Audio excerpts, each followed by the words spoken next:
Երկրորդ օրակարգը, որ մենք ունենք, կարճաժամկետի իհարկե կյանքը վտանգի տակ է, ես դրա համար հատուկ եմ շեշտում,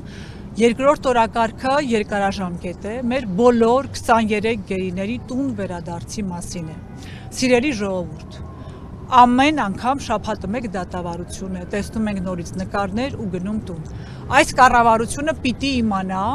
որ հանգիստ չենք տալու իրենց, քանի դեռ մեր որդիներին ետ չեն բերել։ Ուզում եմ մի պարզ բան իմանանք։ Մենք բոլորս, մենք էլ տարբեր իրավապաշտպան կառույցներ դիմում են տարբեր տեղեր, մեզ ասում են ձեր իշխանությունները պիտի ինչ-որ բան անեն, որ մենք աջակցենք։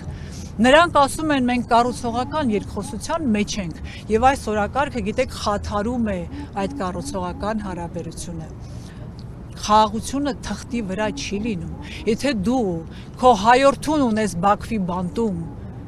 ինչ երկխոսության, կառուցողական, երկխոսեք, քավ լիցի, խաղաղություն բերեք, բայց ունեցեք ձեր օրակարգում հայ գերիների վերադարձ։ Եվ երբ այս իշխանությունները կզբաղվեն այդ հարցով, միայն մեկ պարագայում։ Եթե նրանք զգան, որ հայ ժողովրդի օրակարգում է գերիների վերադարձի հարցը եւ դա իրենց իշխանական աթոռ է արժենալու, նրանց հետ չվերադարձնելը, նրանց թանկ է նստելու, կորցնելու են իշխանություն։ Եթե հայ ժողովուրդը այս օրակարգը պահի առաջնահերթ, պահի ամեն օր, կառավարության բոլոր նիստերը անցնեն այս մարդկանց անունների թվարկման ներքո, նրանք զգալու են, որ աթոռը փախնում է իրենց տակից եւ իրենց հարգարժան գործընկերոջը ասելու են մենք այս հարցը պիտի լուծենք, որովհետեւ դուք գիտեք իշխանություն կորցրեցինք, ինչ կլինի։ Հետեւաբար հայ ժողովուրդ նորից ձեզ եմ խնդրում։ Եկեք որոշենք, որ հայ գերիների գործով տարբեր ձևաչափերով, ես մի օրինակ բերեցի կառավարության նիստերի օրը, բայց տարբեր կարող է լինել, քննարկենք, շարունակենք, բայց շատ չխոսենք, գործ անենք։ Ես այդպես եմ տեսնում, առաջարկներ ուղարկեք ինձ, թիմին, դուք, ձեզ ինքներդ ասեք, եկեք չէ, այսպես անենք, բայց ոչ մի օր չմոռանանք այս մարդկանց, նրանք ամեն օր են Բաքվի բանտում։ Եվ եթե դուք, սիրելի հայրենակիցներ, ովքեր սոցիալական ցանցերում են կան, կապ չունի ձեր ակտիվության աստիճան, եթե մեկ անգամ, օրը մեկ անգամ մի ստատուս գրեք, մի բան տարածեք հայ գերիների մասին, դուք գիտեք իշխանությունները որտեղ են բնակվում, Facebook-ում։ Ուրեմն թող նրանց դեմքերը անընդհատ իրենց աչքի առջև լինեն, թող նրանք իմանան, որ դուք չեք հրաժարվելու հայ գերիների վերադարձի պահանջից։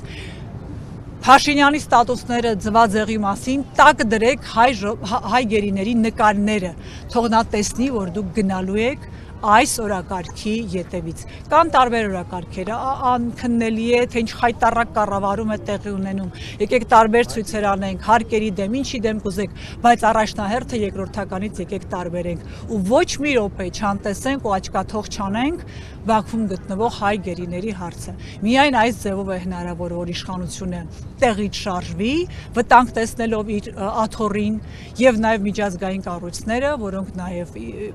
մանդատներ ունեն նման գործողությունների, տեղից շարժվեն։